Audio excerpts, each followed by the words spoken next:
Happy Sabbath and welcome back, everybody. Sabath elimnandi senamkela nonke. Let's open with a word of prayer. Cela sivule ngomkhuleko. Dear God, thank you that we can meet again. Thixo wethu siyabulela ukuthi sikwazi ukuphinda sidibane futhi. And build on what we discussed this morning. Sikwazi ukwakhela kulokho sikukhuluma ekuseni. Exploring history sometimes, at least for myself, can be boring. Ukujonga i-history ngamanye amaxesha kuye kungabikho mnandi. But we recognize that as we peer into history, Kodwa ke siyayazi xa sesijonga i-history, we can see the development of the world siyakwazi ukubona ukuthi umhlaba usungulwe kanjani. in a way that brings us to the end of this great controversy.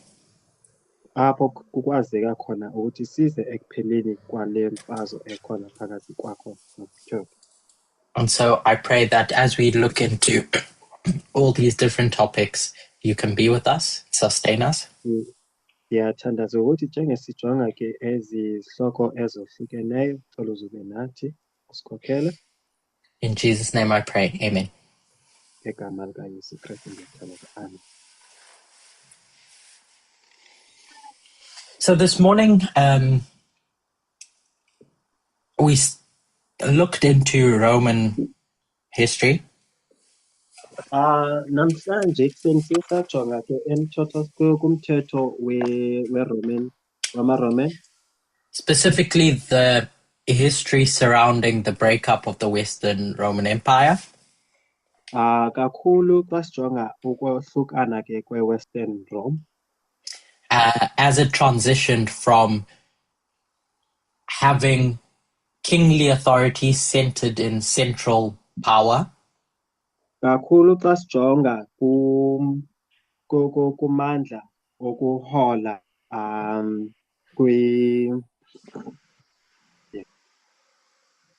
Can you please repeat it for me, Curtis?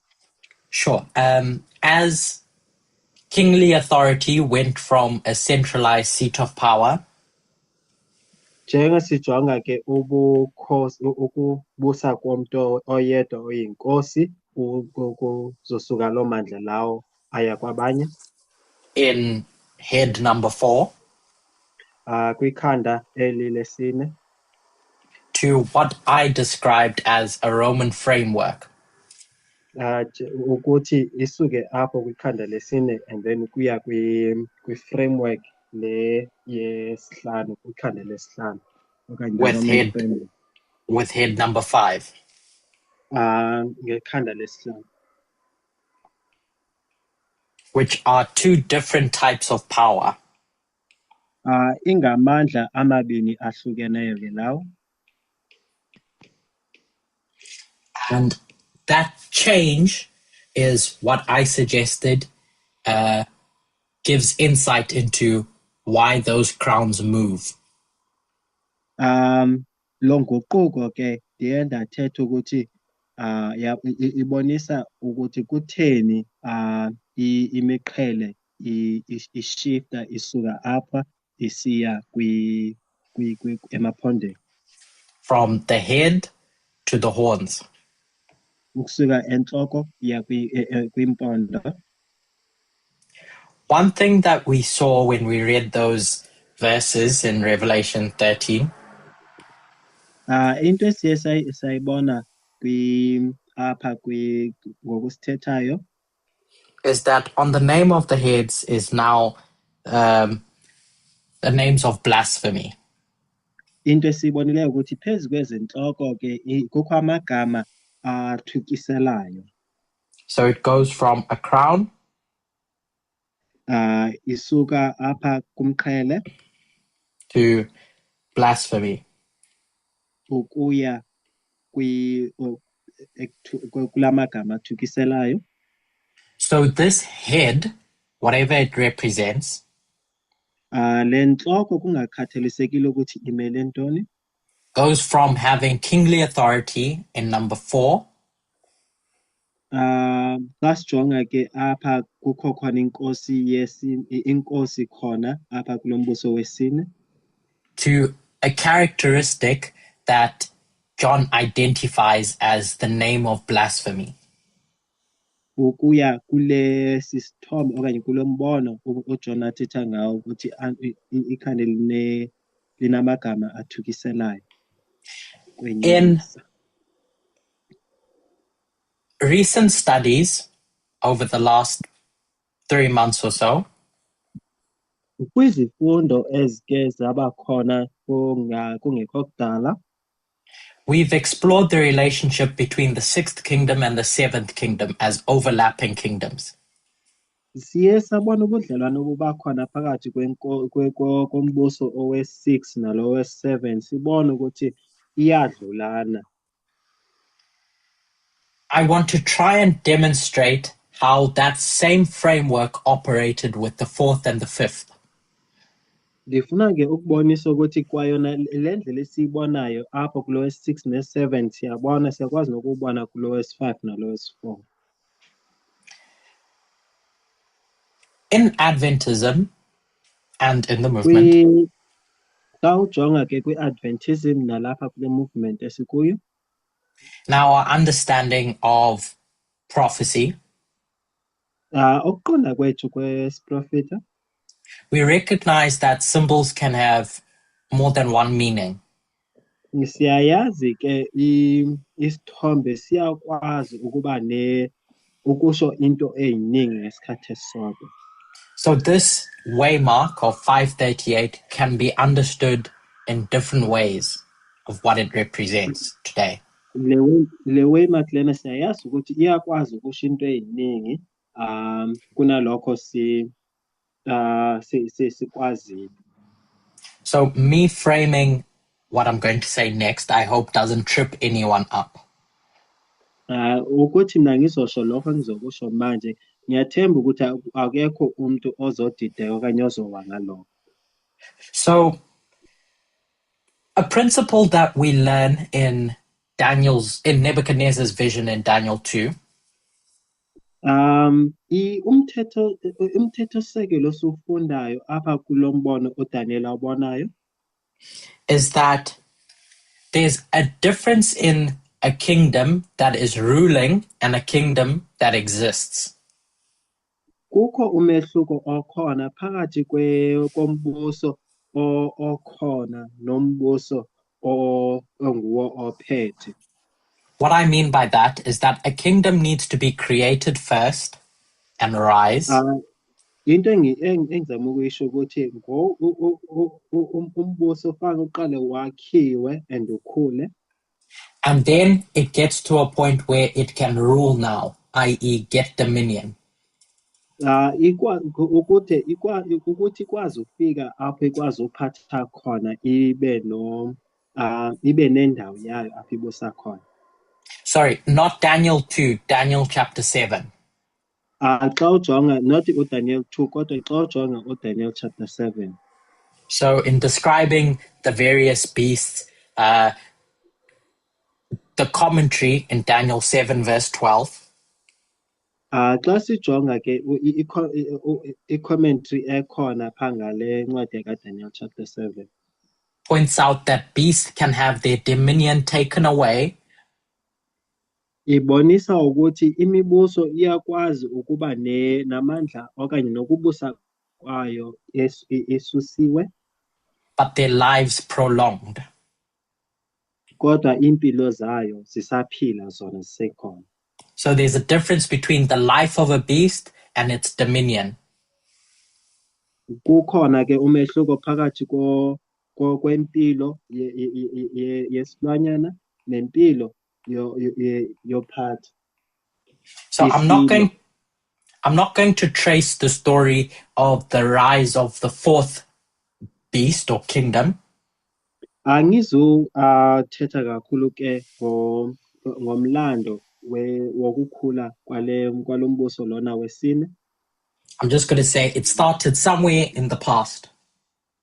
And siyayazi ukuthi iqale emuva. and it ruled, it had dominion for all these years.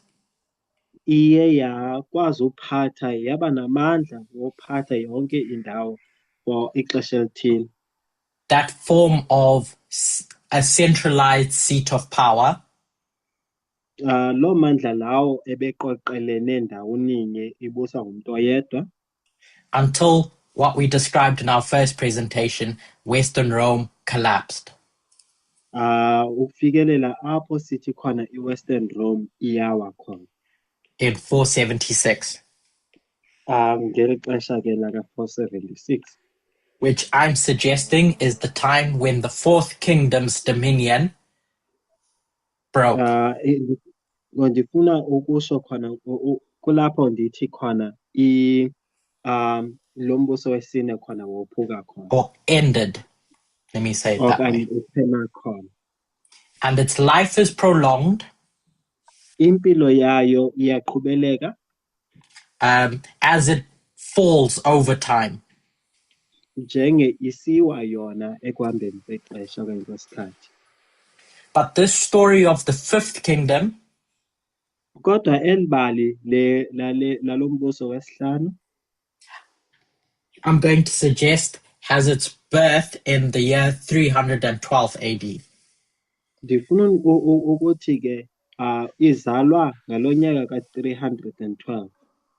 So, briefly speaking, Kodwa xa ndithetha nje kafishane what happens in 312 kwenzeka ngo-312 is that there's a specific battle that takes place. kukhona imfazwe eyenzakalayo ngalo 312 called the Battle of Milvian Bridge. imfazwe yakhona ibizwa ngokuthi yi-Milvian Bridge. It's a character we're all familiar with, Constantine. Ngumntu osimqhele sonke nguConstantine. And Constantine is going to defeat his enemies. uConstantine ke uzokohlula labo izicaka zakhe labo izitha zakhe, become the sole leader of the Western Empire, and then ibe nguye lo ozosala eyedwa ozobusa, and start integrating Christianity into mainstream. aqalise ke ngoku ukudibanisa ubuKrestu na mainstream nabo bonke abantu. Rome, up until that point, had outlawed Christianity and was very pagan.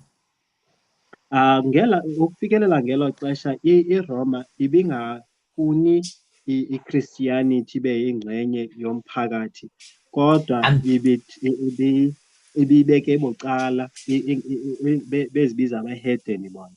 So this Roman framework starts adopting this Christian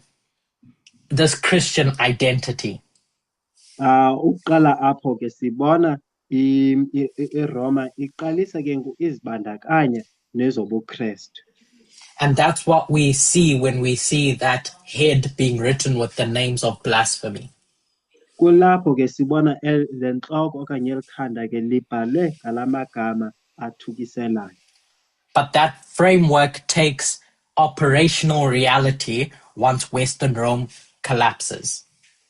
Kodwa lo mfanekiso lowo ubonakala kangcono emveni kokuthi iWestern Rome seyiwile. And that Fifth Kingdom has its dominion or rule.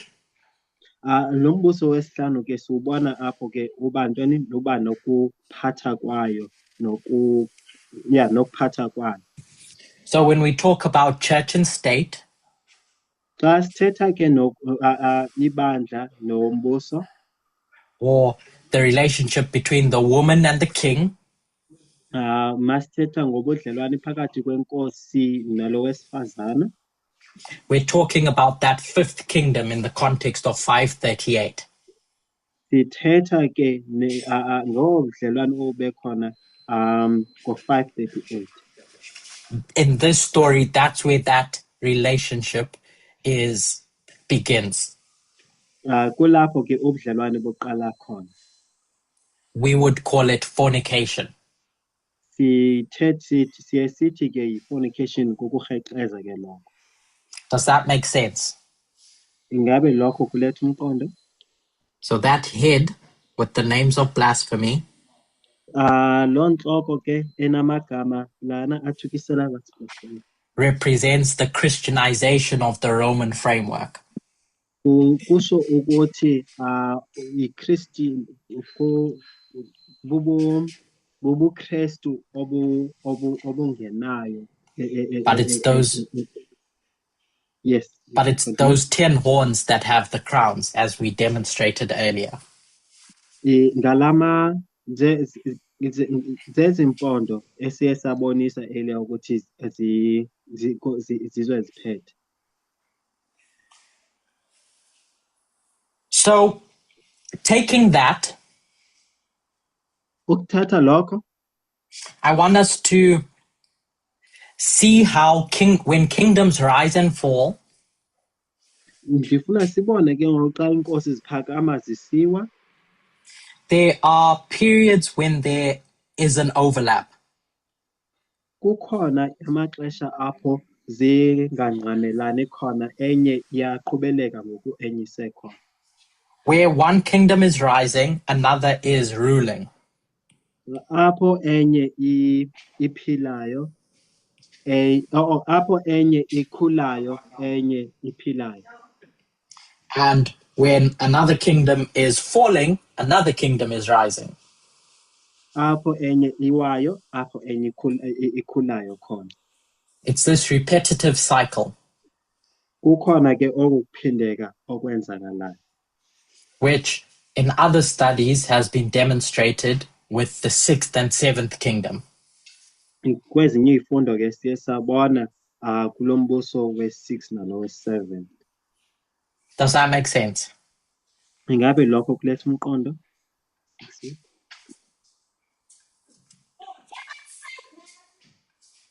Yes. Okay. Yes. So let's go back to Revelation 17. Masibuyele bheke kwincwadi yezityhilelo ke 17. Because we want to understand gatekeepers and authority. Ifuna ukuqonda abagcinisango. So let's read those verses. Masifunde ke ezi vesi ke to try and see where authority resides. ukuthi ke amandla ahlelikile. Because we don't have any crowns that are going to help us this time. Ngenxa yokuthi asinayo imiqhele ezosilekelela ukuthi sibone ngeli xesha. Where is John literally? What time in history is John standing? Ingabe uJohn ukuphi ume kuphi emlandweni? Which chapter 17 verse? Just the chapter as a whole. Oh, chapter ngokupheleleyo. When he's given this vision. Xa ke nikezwa lo mbono lona. Around 100 AD. Mm-hmm. So here's John in about 100 AD. Kuthiwa ke uJohn ume lapha ku-100 AD. And which kingdom is in power? Ingabe ngophi lo mbuso ophethe ngesi sikhathi? Imperial Rome. Say, I didn't hear that, sorry? Imperial Rome. Okay, so that fourth kingdom, Imperial Rome. Fourth. Ngulo mbuso owesine owe-Imperial Rome. And we know that when prophets go off into vision, Siyayazi ke xa abaprofita bethatheka ke ukubona lo mbono, they can get transported in time.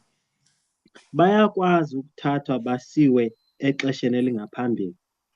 So when we read Revelation 17 verse 3, siye xa sifunda ke uRevelation chapter 17 verse 3, Where is he transported to? Ingabe ke uJohn lona uthathe wayobekwa iphi ixesha?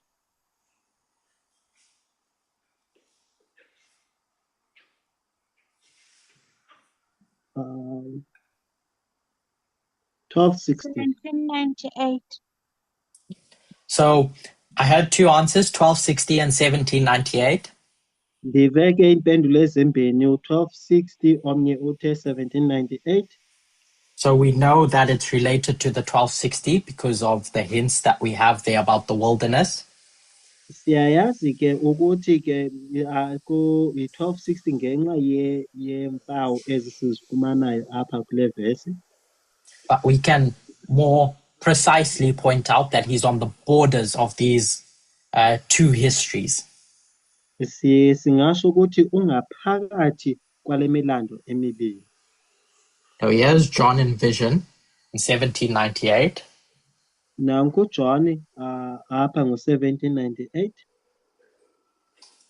when that fifth dispensation is coming to an end. xa lo mbuso wesihlanu uza ekugcineni, ekupheleni.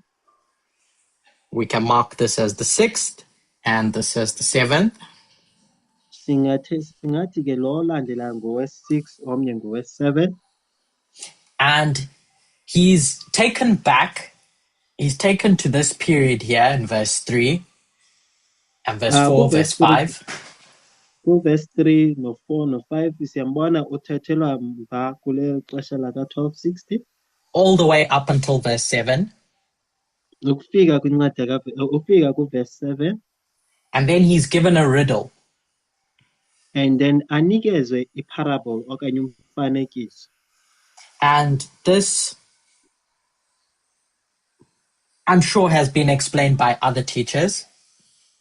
Ndiyathemba ukuthi ike yacaciswa ngabanye abafundisayo futhi ngaphambi kwam. But it's pointed out to John that this beast that you saw Iyavezwa ke kuJohn ukuthi esi silo osibonayo wena John in the past, exesheni elidlulileyo it was, ebekhona, now in the present, in this dispensation that you're in prophetically, ngoku kweli xesha wena ume kulo ngokwesiprofita, is not.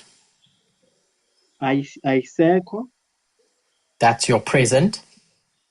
which is eli xesha siphila kulo, kwelo xesha elo likhoyo. But it's going to ascend in the future. And kuthiwa ke izophinda ivuke kwixesha elizayo. It's going to resurrect.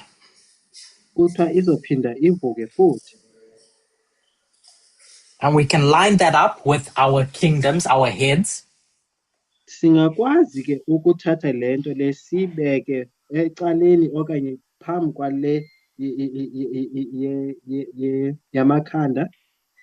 In verse 10, Xa ujonga ke uverse 10 it's going to say, 5 are fallen, kuzothiwa ke ezintlanu ziwile, 1 is, enye ikhona, and the other is yet to come. enye isazoba khona exesheni elizayo. So we should be familiar with this overlap. Kufana sibe siyayiqonda le nto eyenzakalayo yokuthi imilando enye zibe khona exesha elinye. But what I want to point out is this period over here. Into endifuna ukuthi siyijonge leli xesha eli okanye ngulo mlando lo wokugqibela. Because this head is called a king. These heads are called kings. Ngenxa yokuthi ezi ntloko zibizwa iinkosi okanye amakhosi. We read that in verse 9. Ngenxa yokuthi lokho sikufunda ku-verse 9 and verse 10. no verse 10. So just to go through those steps slowly. Xa sesilandela ke yalo manyathelo kancinci. Those heads equals mountains, which equals kings.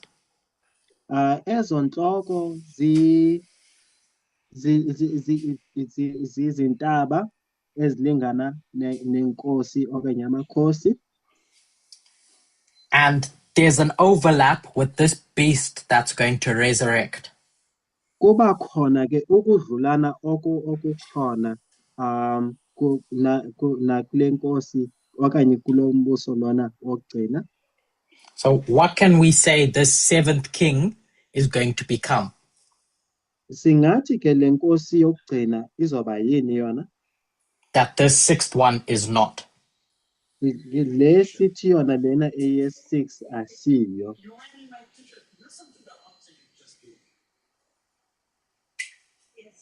The beast. So we were told that this beast is going to resurrect in the future. Siyaxelelwa ukuthi esi silo lesi sizophinda sivuke exesheni elizayo eliphambili. And we were told that the seventh king is going to arise in the future.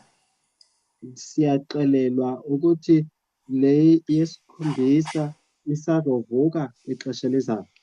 And what does it say is going to happen when it does come? The seventh. Ithi kuzokwenzakalani xa lena eye-7 izofika okanye izoba khona? It says that it's going to continue for a short space. Ithi izoqhubeleka ixeshana elincinci.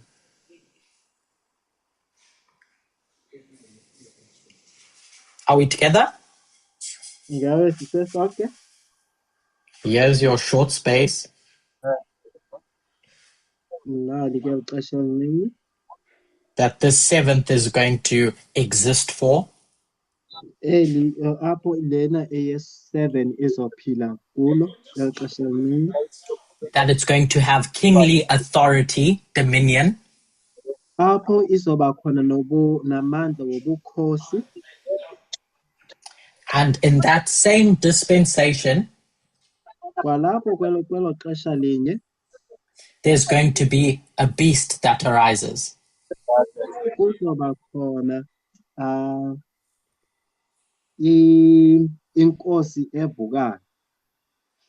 And then we get to verse 12. Sifike ku verse 12. And now we get some description about these 10 horns. And kulapho ke sifumana khona umbono okanye indlela i-picture about lezi mpondo ezilishumi. We're told that they're also kings. Siyaxelelwa ukuthi kwazona lamaphondo lana zinkosi. But John, standing in 1798, Xa uJohn eme lapha ngo-1798, is told what about them? intoni le ayixelelwayo ngabo bona ngalezi nkosi lezi?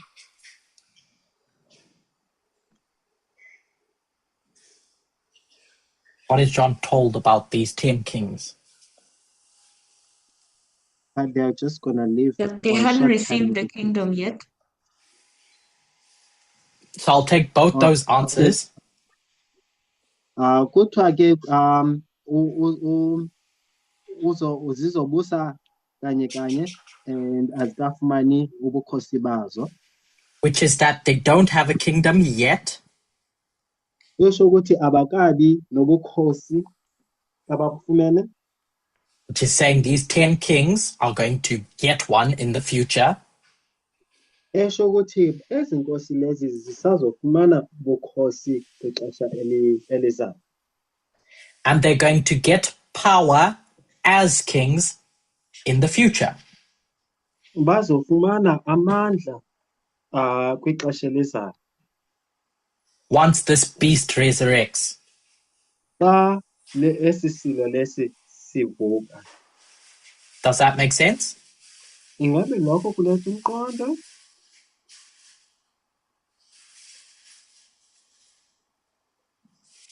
So then they don't have kingly power. abanawo amandla obukhosi, even though they're described as 10 kings. noba ke iBhayibheli sithi zinkosi ezilishumi, But there'll come a time when they will get power like kings. kuzofika ixesha apho bazofumana amandla njengeenkosi.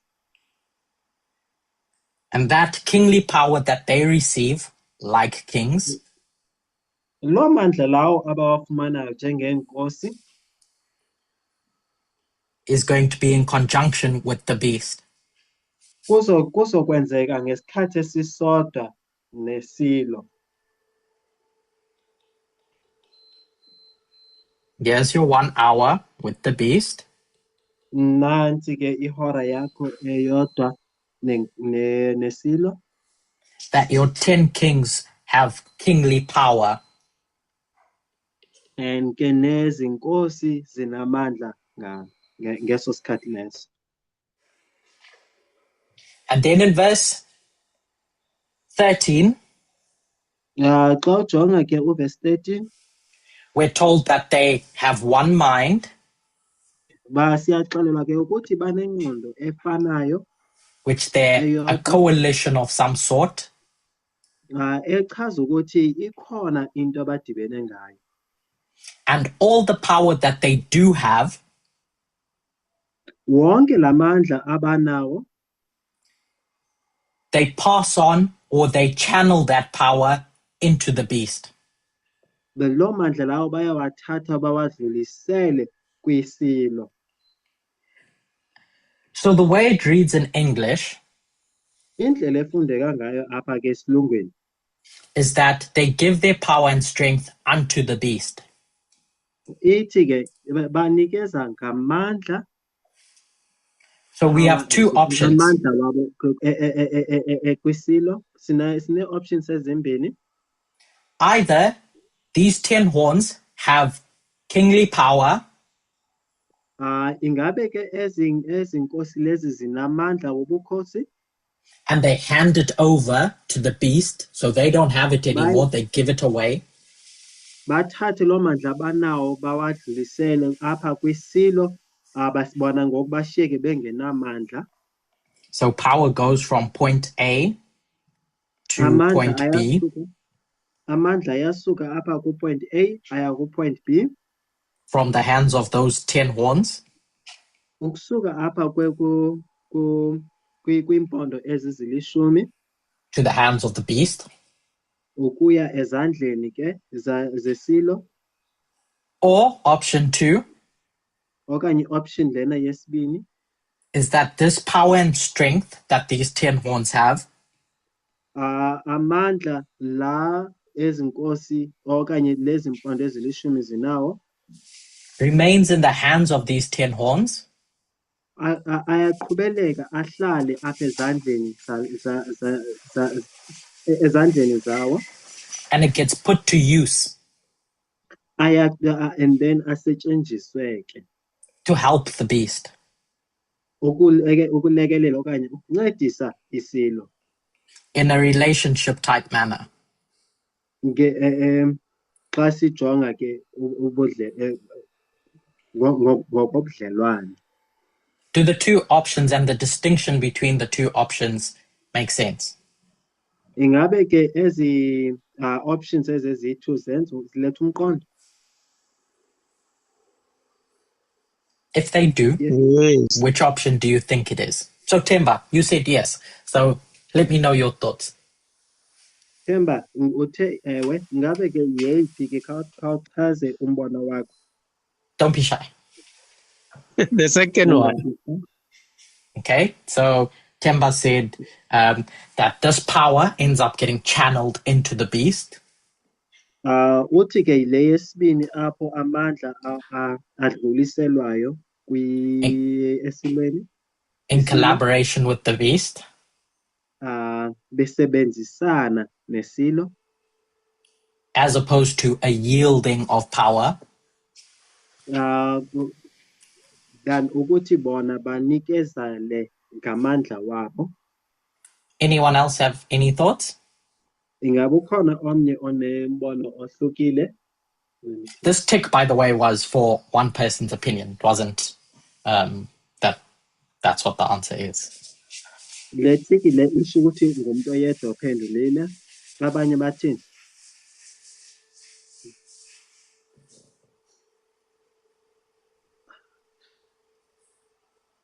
Any other opinions? I'll go for one. Okay. So Tato goes for option number 1.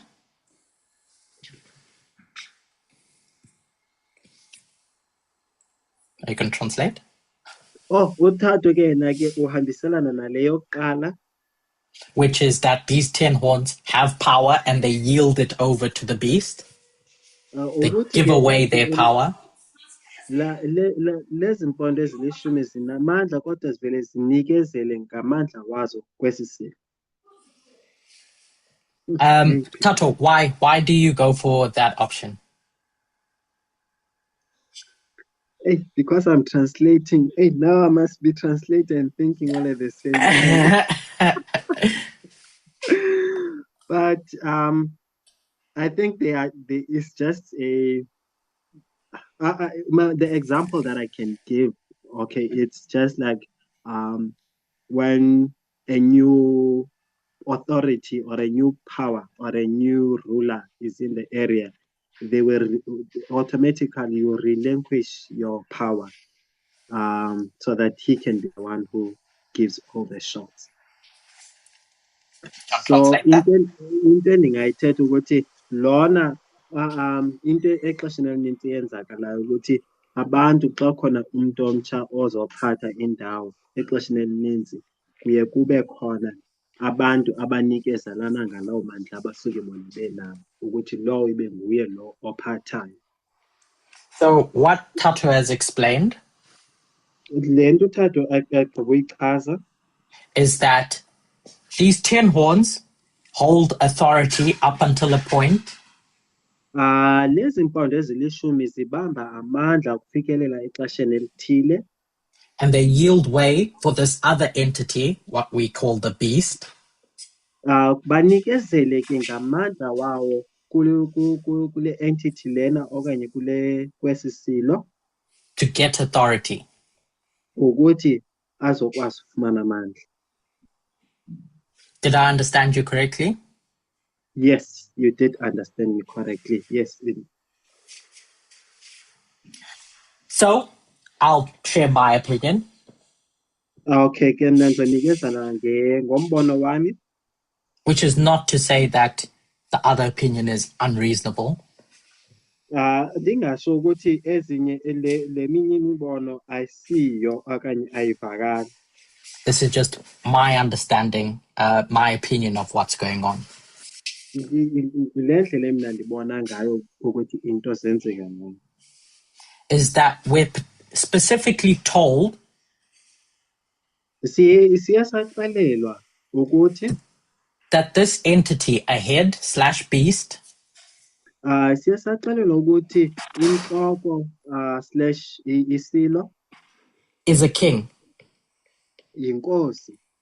So it has power in and of itself. Inamandla ngokwayo. It has rulership in its own right. Inendlela yokuphatha ngokwayo. We're told that these 10 horns siyaxelelwa ke ezimpondo ezilishumi they get to a point where they rule as kings. Kufika ixesha apho babusa khona njengeenkosi. In their own right. Ngokuthi bona bazinkosi vele. But these two entities, these two things come together. Kodwa ke ezi zinto ezimbini ziza zidibana ndawoninye. With their kingly authority. Ngobukhosi babo. To facilitate the other.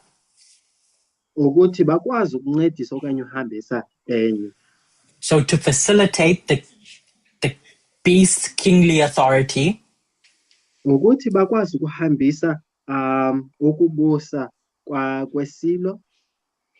These 10 horns give their strength and power to the beast. baye banikezele ngamandla la banawo kwisilo. which I think option 2 demonstrates. But Apho ndicinga khona ukuthi le option yesibini yiyo le ibonisayo loo nto. I'm open to exploring that further though. Kodwa ke ndivulelekile ukuthi ndikwazi ukubona nangenye indlela. And so what we end up with Into esigcina sisale ngayo is the crown goes from the head in chapter 12 ukuthi apha ku-chapter 12 umqhele uyasuka entloko to the horns in chapter 13 uyasuka uya empondweni ku-chapter 13 to both in chapter 17. ukuthi uye kuzo zombini ekugqibeleni. To achieve a specific goal at the end of the world. Ukuthi kube khona iphuzo okanye i-goal efanele i-achieve in collaboration with each other. Zisebenzisana ezinto ezimbini.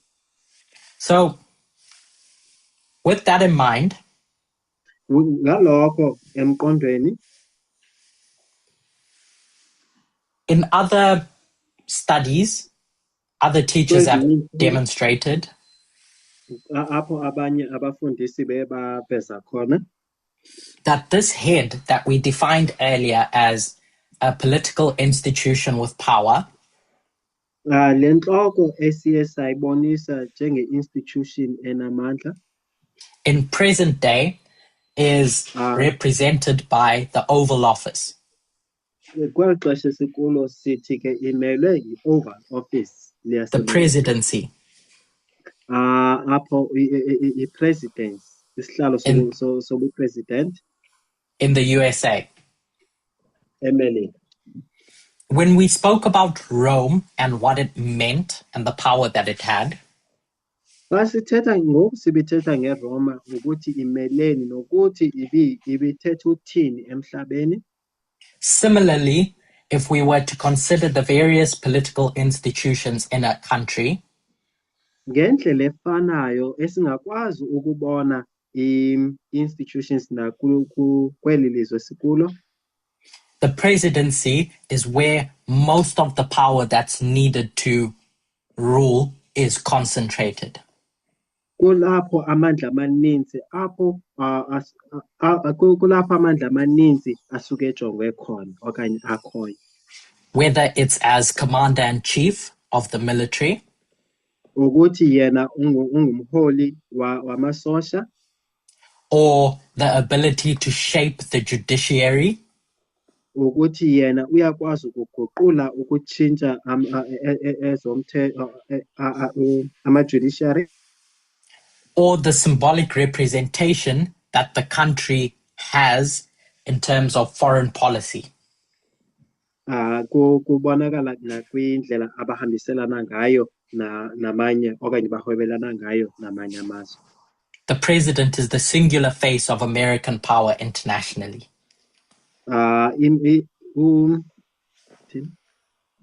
I-presidency nguye ubuso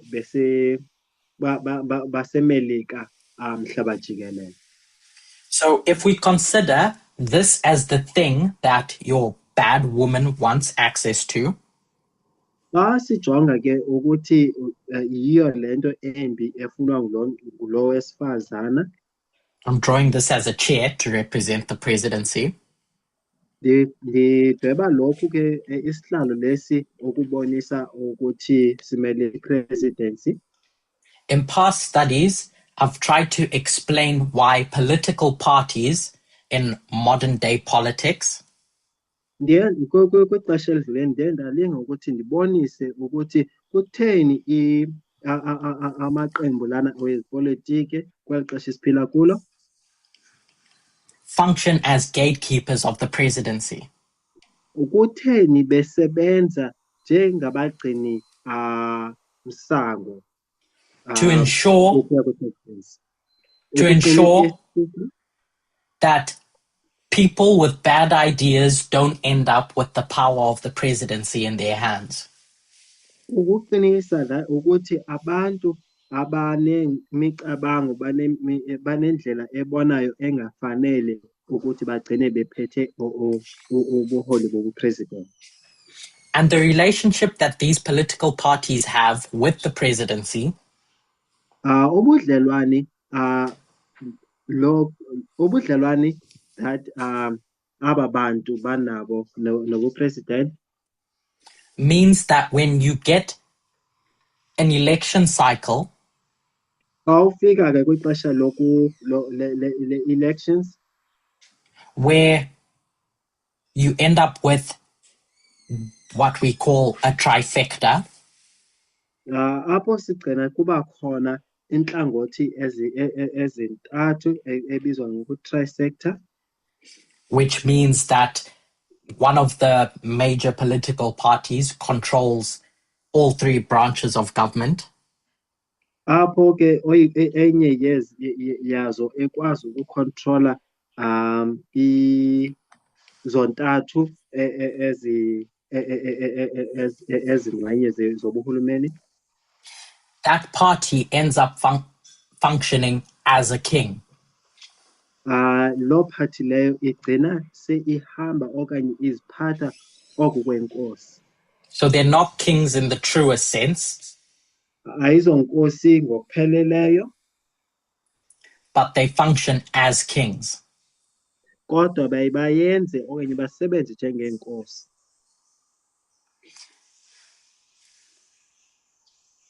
Because of that fact, ngenxa yalokho, if any candidate is going to get access to the presidency, noba ngubani na ozokwazi ukufikelela kubu-president, these parties form a critical role in ensuring the smooth running of a democracy. lezi nhlangothi zombini ziye zidibane zilekelelane ukuthi kube khona indlela elungileyo yokuthi kwenzeke lokho okufanele kwenzekile, which I've called gatekeepers. Le mina ndiyibiza ngokuthi gatekeepers, abagcine sango. So when we looked in this morning at the role of gatekeepers, Ekuseni siye sajonga indima abayidlalayo labagcini sango in gatekeeping Roman power, ekugcineni sango eRoma from the hands of the papacy, ukuthi ipapacy ingawatholi lamandla lana. those Ostrogoths appointed bishops in Rome and removed them. Esi sizwe sama-Orthodox ebengabo abantu abakhethayo umpapa nabantu ipope ipapacy ngelo xesha, and eventually needed to be removed. Kwanyanzeleka ke ukuthi bona basuswe. They were those gatekeepers of Roman power. Ibingabo abantu abagcina sango eRome. So when we come to present day, xa siza ke kwixesha esikulo, and we can see the role that parties play in gatekeeping presidential power, sibona iiphathi lezi ukuthi zintoni igalelo abadlalayo ekugcineni isango. it becomes easy for us to fill in the blanks of who the 10 horns represent today. Isho ikwazi usibonisa ukuthi ikalula ikwazi usibonisa ukuthi ezimpondo ezilishumi ngobani. So the question could be asked, why not the Democrat Party? Umuntu angabuza ukuthi kutheni ingasezo Democrats abagcina sango. And one thing that we identified earlier Enye into esiye sayibonisa kwisifundo sokuqala is that the gatekeepers that mattered, so to speak, in the story abagcina sango abebebalulekile, they had to Christianize themselves. They had to adopt the ideology of the woman, the papacy. banyanzelisa ukuthi bona bazinikele kwimfundiso zobuKristu. And that story of the overturning of the Republican Party in Trump's image Ibali elisifundayo lokuthi i-Republican Party yaguquka yaba semfanekisweni wakaDonald Trump is that same story replayed. Libali elifanayo liziphinda futhi lidlala. So after January 6 in 2021, Emveni kweJanuary 6, 2021, and we have this accelerated overturning of the Republican Party. Kuye kwayenzeka ngokukhawuleza ukuthi i-Republican Party iguquke. We've used the word purging in the past. Siye sasebenzisa igama elithi That party ends up getting remade in Trump's image. le party lena ke igcina ke isenziwa ngomfanekiso kaDonald Trump. Just like those European kings adopted Christianity and got remade in the papacy's image. Ngezinkosi ke ezilishumi eziye zadalwa kabusha emfanekisweni wepapacy. To allow the papacy to get access to the Roman framework. Ukuthi ukulekelela ipapacy ukuthi ikwazi ukufikelela apha kwi-Roman framework. And to allow Trump to get access to the presidency. Ukuthi ukulekelela uTrump ukuthi afumane isihlalo sobupresident.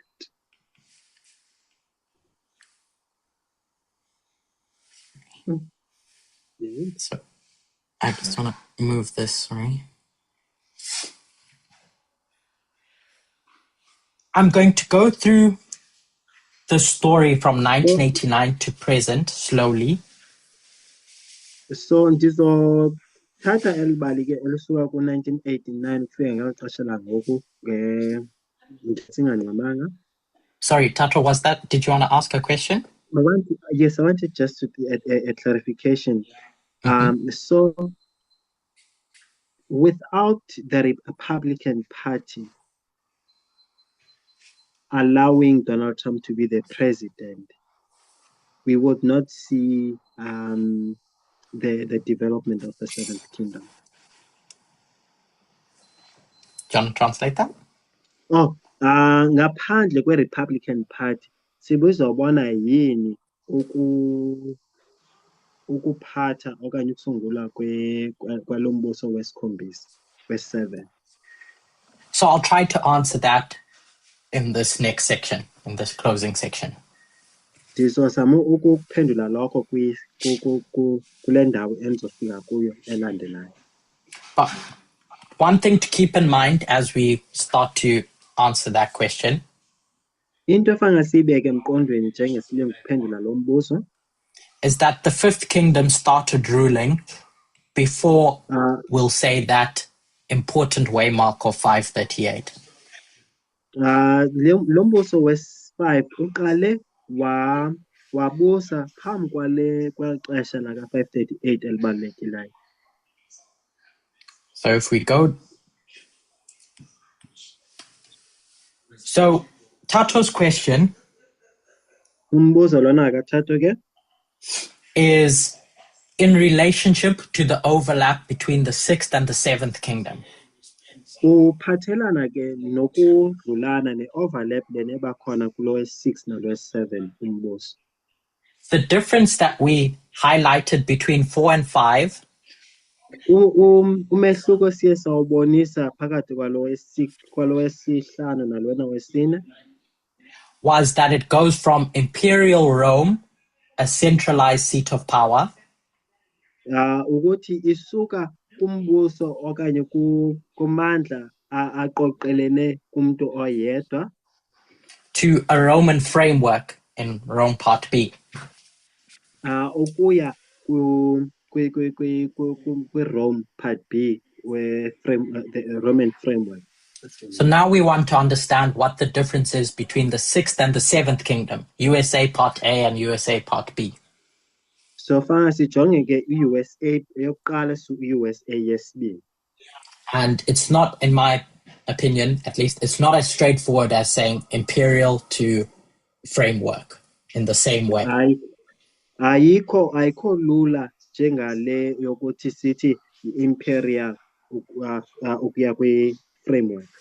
We have to explore the specific characteristics of our lamb, number 6.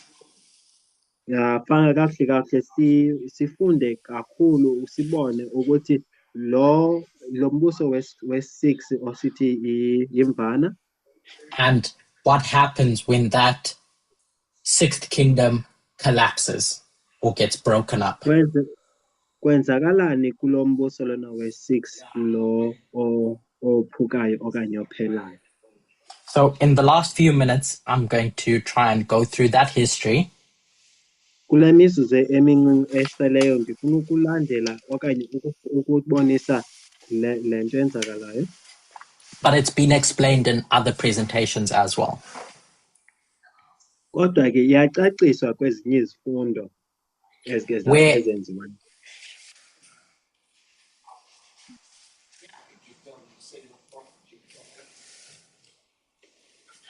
When all those people land on the shores of the USA when running away from the papacy, bonke aba bantu aba befika apha esantini yasemelika bonke bebaleka intshutshiso, their society grows and develops. Umphakathi ke uyakhula and kuba khona development kuba khona i-development ebakhona. And it gets big enough where they recognize that they need some sort of governance. Iba nkulu kakhulu apho bafika esigqibeni sokuthi fanga babe nendlela okanye nendlela yokuphatha abantu. And so after war breaks out with England in 1776, Xa emveni kwemfazwe ebekhona phakathi kwe-England pha ngeyo-1776, or should I say more accurately, Great Britain, kahle imfazwe ebekhona phakathi kwe-Great Britain nayi-America. In 1777, they framed their first constitution. Ngo-1777 ke sibabona besungula umthetho-sekelo wabo wokuqala, which is called the Articles of Confederation. Le ibizwa ngokuthi zii-Articles ze-Confederation. I can't remember which nation it was, but it's in 1777 that they are first recognized as a country. Andiyalibala leliphi ilizwe kodwa ukuthi bayaqala ke ukubona njengelizwe ke apho oqala. And I'm suggesting this is the birth of the 6th kingdom. Ndifuna uthi ke mna kuzalwa ke kwalo mbuso owe-6. And that kingdom needs to rise until it can get dominion. Ke lo mbuso lo fanga ukhule ukuthi ukwazi ufumana amandla. I'm not going to prove it now, but in 1798, andizuyiprova ngoku kodwa ke xa ufika phaa ku-1798 we see this transition between the 5th and the 6th kingdoms. Kulapho khona sibona ke i-transition okanye ukudlulana kuba khona phakathi kwalona wes-5 nalona wes-6, where number 5 ends up breaking up. Apho sibona khona lona owes-5 uphelela khona. And it takes some time for it to die. Kodwa izothatha ixesha ukuthi ife lona wesihlanu umbuso. But number 6 starts ruling.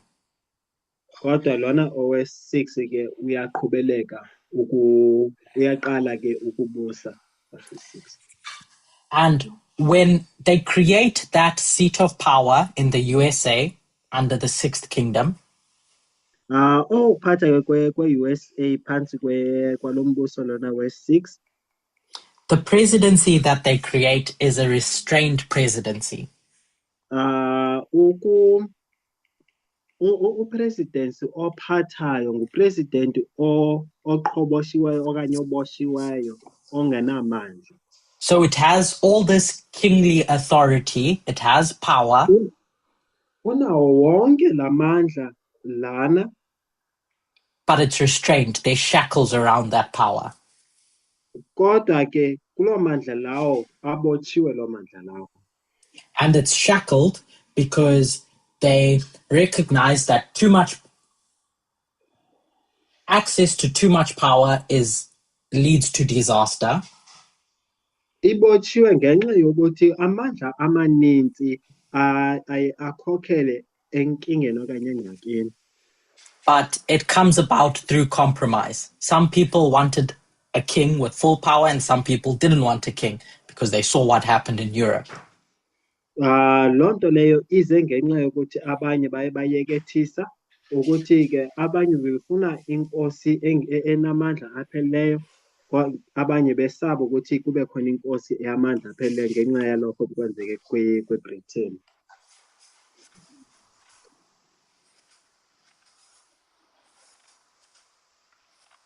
And so as time develops up until 1989, ke ixesha lona lisanda okanye likhula ukufikelela kwexesha laka-1989, the USA goes through various cycles in its history.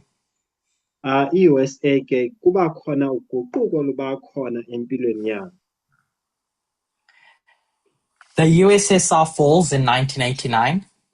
Sibona ke ukuwa kwe-USSR ngo-1989, which leads the way for the presidency to start being reshaped.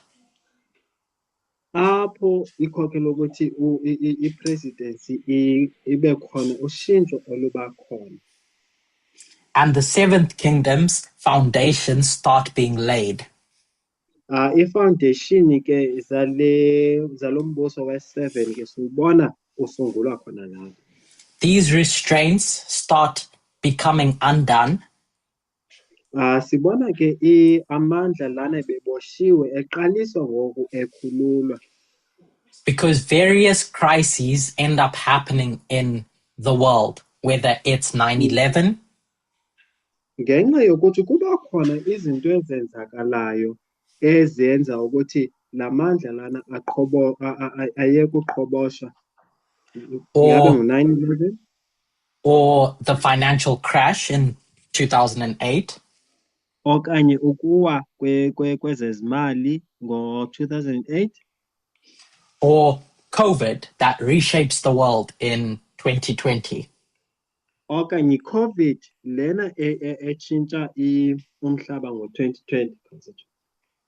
And by the time Trump leaves office after his first term, ngelo xesha ke uTrump ephuma esihlalweni after i-term yakhe yokuqala, the presidency looks drastically different to what those founders created. I-presidency ke ibukeka yohluke kakhulu kunalokho ibikade ikho before ngale ndlela abantu beyenza ngayo. It's now more powerful and less restrained.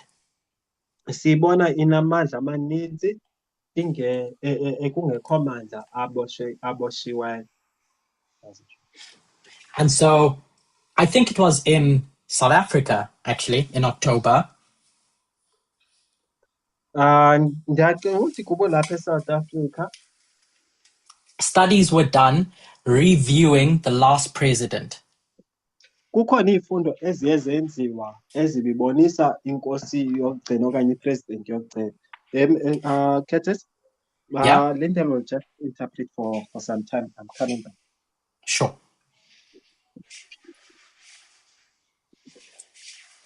Was that last bit translated?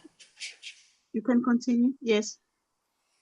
And what was demonstrated in those studies Into ke echazwayo kulezo zifundo is that the Sixth Kingdom ukuthi ke umbuso lo wesithupha its dominion comes to an end at the end of Trump's first term. ukubusa kwayo kuyaphela ngokuphela nge-term yokugcina kaTrump. And the seventh kingdom takes over. Bese-ke umbuso lo wesikhombisa uyangena.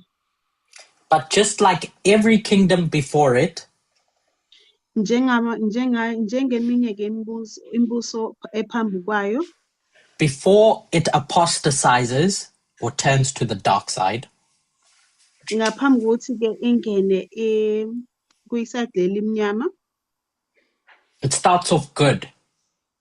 iqala iyinhle.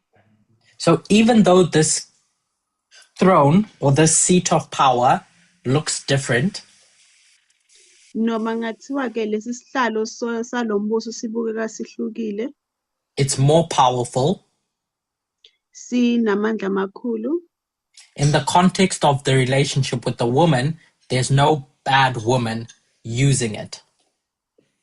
Kwi-context lo muntu-ke yowesifazane omubi akekho, But it is more powerful. kodwa-ke sinamandla amakhulu.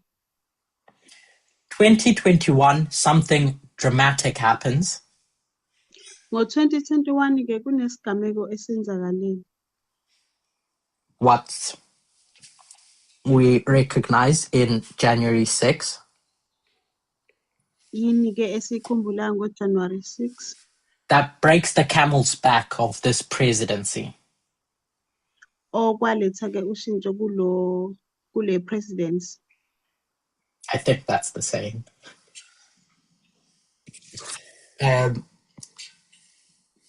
When we talk about this accumulation of power, Mesikhuluma-ke ngaloku accumulator kombuso, there are two ways in which this presidency or this seat of power is powerful. kuney'ndlela-ke ezimbili lapho khona isihlalo sobu-president sinamandla khona. There's formal ways, Kunendlela-ke efomali, which can be described about its relationship to the constitution or the law.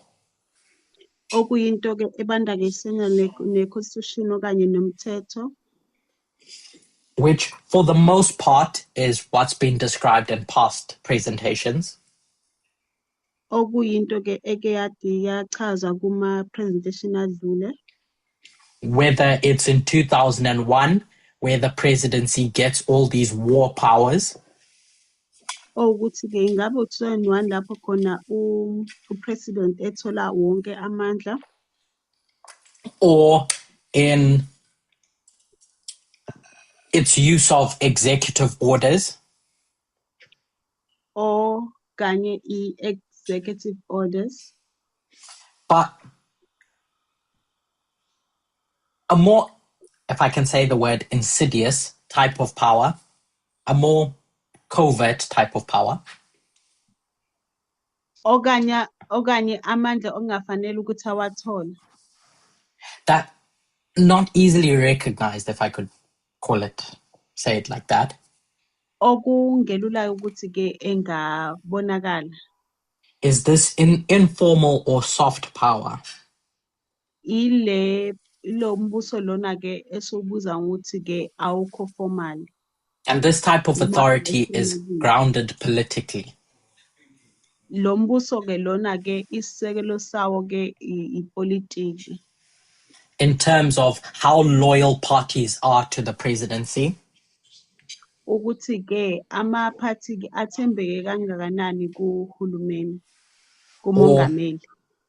how the presidency dominates the media, Ukuthi-ke uhulumeni umongameli-ke unomthelela ongakanani okanye uphatha unomthelela ongakanani kwi-media, kwezokuxhumana. or how norms are violated. Ukuthi-ke ama-norms avaletheka kangakanani. So what I mean by that is there's this social contract Kuba khona le contract the contract eba khona yokuhlala, It's not a formal document or legally binding. Asiyonto eyenza abantu ukuthi babonakale angathi can you repeat that? Sure. It's not some sort of formally legally binding document when I say social contract. Asiyo document ehlelekile eyenza abantu ukuthi babonakale bezoletha ukuthembeka kuyona. That describes what's normal for a president to do. Ebonisa ukuthi akukho akufanele okanye akujwayelekile lokho ipresident usuke ikwenza. So, for instance, ujonga, I know I said executive orders under formal power. Ndiye ndathi ke i-executive okanye ubuholi bobupresident phansi kwe informal amandla lana informal angahlelekile. But more accurately, executive orders are legal. Kahle ke ama-executive order. Can you explain executive order? Yes. So an executive order I-executive order ke is like a law that's passed by the president without anyone else's approval. Imithetho edluliswa umongameli kungekho mntu avumelene naye ngawo. So if you think of how the government in the USA operates, xa ucinga ke ukuthi i-government eMelika ihamba kanjani okanye isebenza kanjani, you have your three branches, your legislative, executive, and Congress, and judicial. Sorry. Unalamagatsha amathathu, i-executive, i-legislative, ne-judicial. And your legislative branch is tasked with creating laws. I-judicial, i-legislative ke inikezwa umsebenzi wokuthi fanga iyenze umthetho. Your judicial branch interprets laws against the Constitution. I-judiciary ke yona iguqulele umthetho ukuhambiselana ne-constitution nomthethosisekelo. And your executive branch enforces those laws. And then i-executive yona inyanzelise lo mthetho lo. So this is how it's meant to operate on a day-to-day basis. Ufanga isebenze kanjena ke wonke amalanga. When the founders created the USA, abasunguli bebesenza iMelika, the president sat in Washington. I-president ibihleli phayana eWashington. And if a kingdom like Great Britain rocked up on the shores of Philadelphia, ilizwe okanye isizwe sama-Britain sizofika emhlabeni waseMelika, and something happened, and kube khona into enzakalayo, what should happen is that Congress is the one that says yes or no, you can go to war. I-Congress kahle yiyo fanga ithi ewe okanye cha fankuye emfazweni.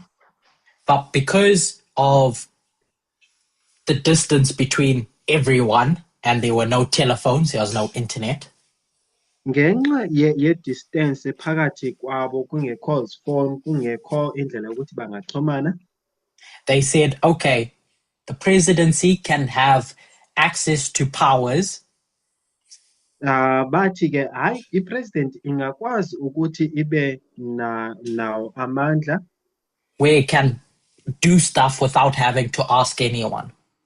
ukuthi yona ikwazi ukwenza izinto ngaphandle kokuthi ithethe nomnye umuntu. The problem is the world has changed. Ingxaki ngokuthi umhlaba uchintshile okanye awusafani naqala. But the US's operations haven't changed with the world. Kodwa indlela iMelika yenza ngayo ayiguqukanga nomhlaba njengomhlaba ngoguqukile. And so the ability to just sign things into law without seeking congressional approval. Kodwa ukuthi ipresident yona isayine umthetho nje ngaphandle kokuthi ifune or isivumelano ukusuka kwiCongress has stayed as a feature of US politics. Isahleli njenge ibenjalo nangaphambili. So the president can come up with a law and sign it into law without Congress doing anything. iPresident iyakwazi ukuza nomthetho isayine lo mthetho lowo ngaphandle kweCongress isho lutho. So that's an executive order. Lokho ke esikusho makusithi ke umthetho obekwa upresident. An example is when Trump came into office on January 21. Umzekelo ukuthi xa uTrump esiza esihlalweni ngo-2021 he signed all those things into law without Congress doing anything. Uye wacikica lo mithetho leyo ngaphandle kweCongress ivumelane nayo. Does that make sense, Tato? Yes, it does make sense. Thank you so much. Lokho ingabe lokho kwenza umqondo? Yebo, kuletha umqondo. So normally presidents shouldn't use this kind of power. Kahle ke ipresident akufanele isebenzise amandla lami. But the norms of the presidency have become so broken over time. Injwayelo yobuholi buye bophuka ekuhambeni kwexesha. As politics has become more polarized. Njenge-ke ipolitiki kungasabonwa ngasolinye. That now when someone gets into office, they use that power of the pen as much as they can. Njengokuthi xa umuntu engena esihlalweni usebenzisa lo mandla la wepeni ngandlela zonke akwazi ukuzenza ngayo. Which is where Trump's insult against Joe Biden comes from, calling him Autopen Joe. Kulapho ke uTrump eze nalendlela yokumcikela phansi uJoe Biden embiza ngamagama. Anyway, so January 6, 2021. Bawujonga ke uJanuary 6, 2021 fundamentally changed politics in the USA. Kuye kwaba khona uguquko oluba khona eMelika. When we think of waymarks, xa sijonga ke iwaymark, we need to understand them in relationship to turning points. Fanga sizijonge ngokwenguquko eba khona. And the consequences that come as a result of those turning points. Nemiphumela eba khona ngenxa yalokho kokuguquka kuba khona. So if we were to think of 538, for instance, xa uzojonga u-538 umzekelo, in the past we would stretch and dig to try and look for Sunday laws in 538. Kumaxesha adluleyo sibizogubha sijonge ukuthi kahle uphi umthetho sonto apha. There's a term in English we should say we were reaching for straws. Kukhona eligama elisetyenziswa ukuthi ubuzobhambatha into engekhoyo ebumnyameni. When in reality what we should have recognized was that 538 was a turning point. It didn't need a Sunday law. Into ekufanga siyibonile nje ukuthi 538 ibiyinguquko eba khona. Because the papacy's access to that Roman framework changed the world as a consequence. Ngenxa yokuthi ipapacy ukuthi ikwazi ukufumana la framework yaseRoma yiyo le eguqule umhlaba. So if we were to think of 2021 and January 6, xa sizojonga ke u-2021 January 6, one of the major consequences of the events of that day imiphumela ebekhona ke ngelo xesha was the complete breakdown of political cohesion between parties. Kuye kwaba khona ukophuka kokuthembana okuba khona phakathi kwala maqembu amabili. Because now the social contract to serve the needs of the people instead of the needs of themselves got broken. Ngenxa yokuthi imvumelwano ezibe khona zokuthi fanga bona bahole and basebenzele abantu ziye zophuka. And we see that when the Senate when the vote to convict Trump of that insurrection happens. Sibona lokho xa isenator ingafuni kususe uDonald Trump ngenxa yale insurrection ebekhona. Because the Republican Party refused to convict him. Ngenxa yokuthi i-Republican Party ikhange ifune ukumsusa esihlalweni. Because there's a recognition that his popularity with his base is exactly what they need coming into the 2024 elections. Bayabona kahle ukuthi nansi lento efunekalayo ukuthi bakwazi ukufumana amavoti amaningi. And that's that soft power that the presidency accumulates. It's that party loyalty.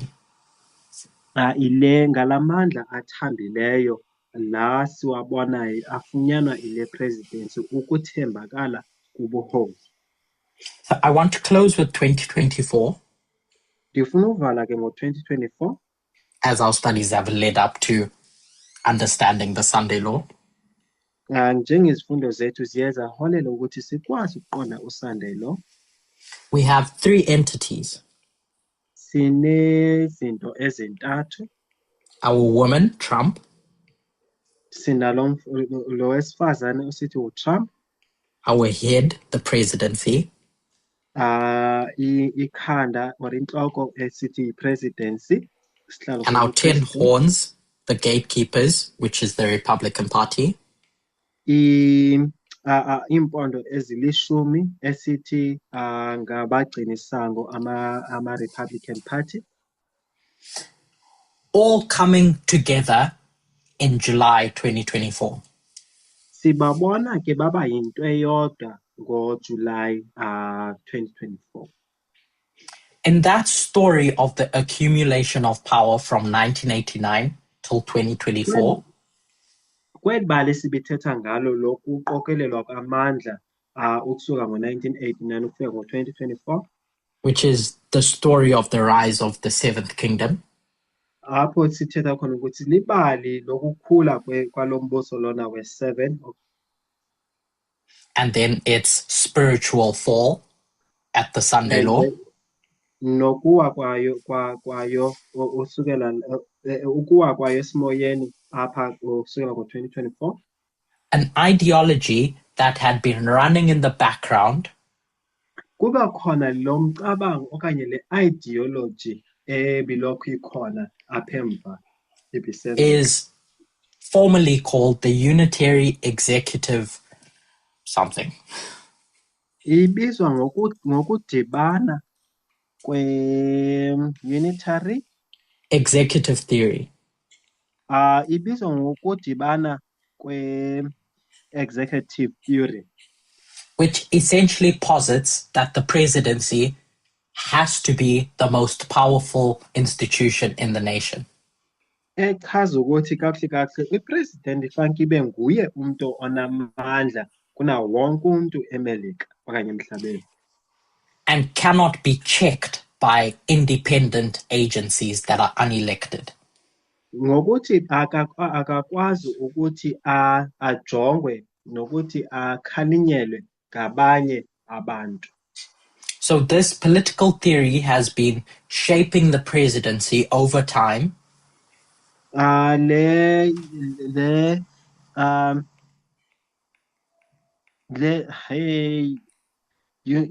Ibizwa ntoni kanene? Yeah. What do you call this? Hayi, my So, unitary executive theory.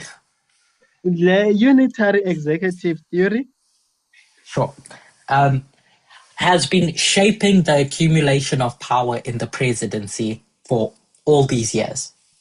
yiyo ibikade ibonisa indlela okanye ukuqokelelwa kamandla yonke le minyaka. I'm sure you're all familiar with Project 2025. Ndiyathemba nonke niyayazi eli qembu le-Project 2025.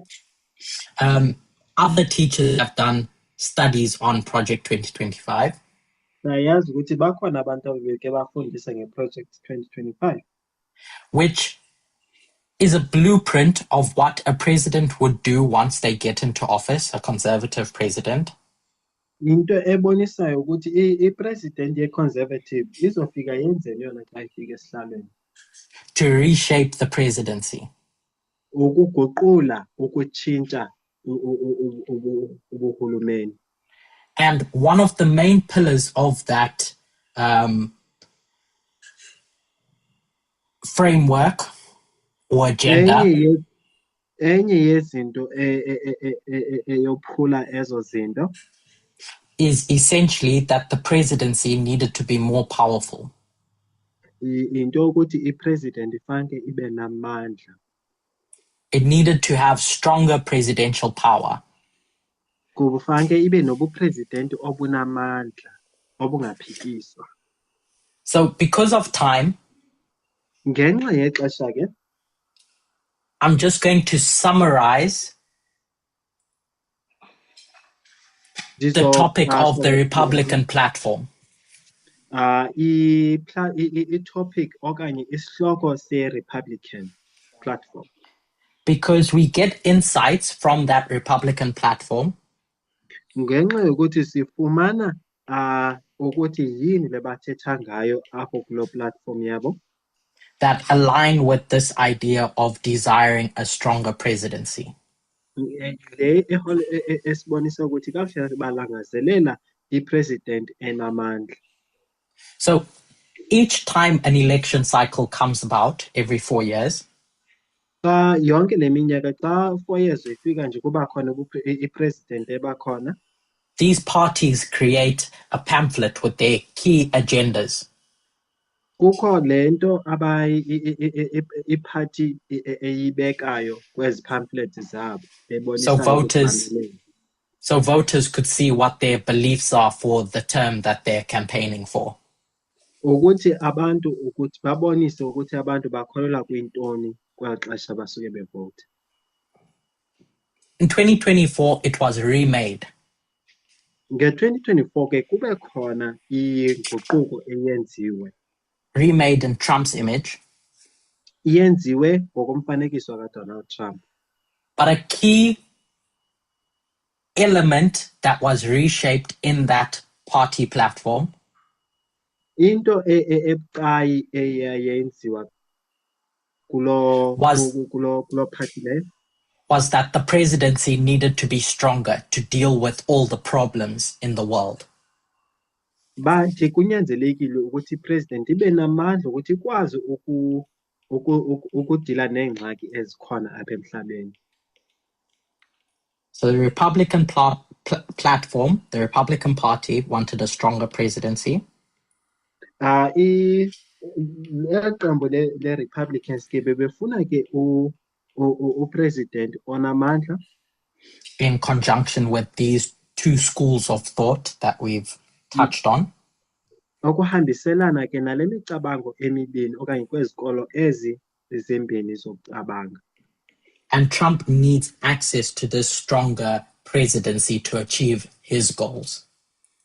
Nokuthi ke uDonald Trump fanele afikelele okanye afike kula mandla la ukuthi azokwazi ukuphumelelisa konke akufunayo. Which is, at least the way I've told this story, the story of the Sunday Law. Kungale ndlela le ke ndichaze ngalo ibali le-Sunday Law. How we get from 1989 to the Sunday Law. Ukuthi sifumana ntoni from 1989 ukufika apha kumthetho sonto. as the presidency accumulates more and more power, njengepresident iqokelela wonke la mandla lana, because the woman has her eyes set on her primary goal, which is to rule the world. ngenxa yokuthi lo wesifazana unento ayijonge kuyo yokuthi yena ufuna ukubusa umhlaba. And these three entities come into union Ke ezi zinto ezintathu ziyadibana ziba yinto enye to achieve an objective. ukuthi zikwazi ukufezekisa iphupho elithile. The woman, the 10 horns, and the beast.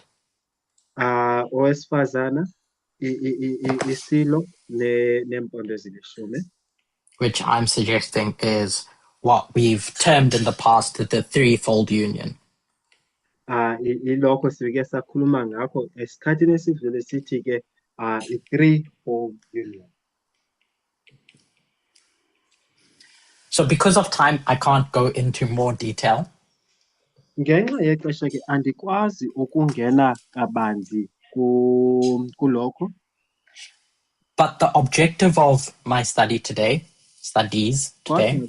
kodwa ke isifundo sami sanamhlanje eyona nto ndifuna uyiveza yilokho has really revolved around 2 points. kubuhamba nje kumaphuzu amabili. To try and demonstrate that the 10 horns are the Republican Party that rule alongside the beast. Ukuthi ke empondo ezilishumi ye-Republican Party ezibusa kanye nenkosi nesilo. And that relationship starts being formed at the Sunday Law, July 18, 2024. Ukuthi ubudlelwane lobu buqalisa ke ukubonakala ngoJuly 2024.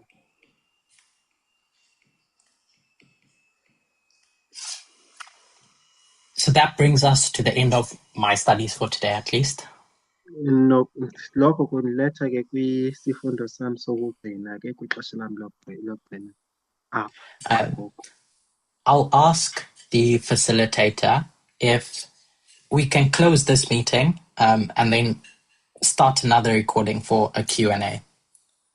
Ndizocela ke umphathi ukuthi si-stope le recording ukuthi sikwazi uqala imibuzo. Because I'll get in trouble for a long meeting. Ngenxa yokuthi ndizongena engxakini ngemfundiso okanye ngesifundo eside. Do you want to pray, close this one, and then Yes. that's another one? Okay.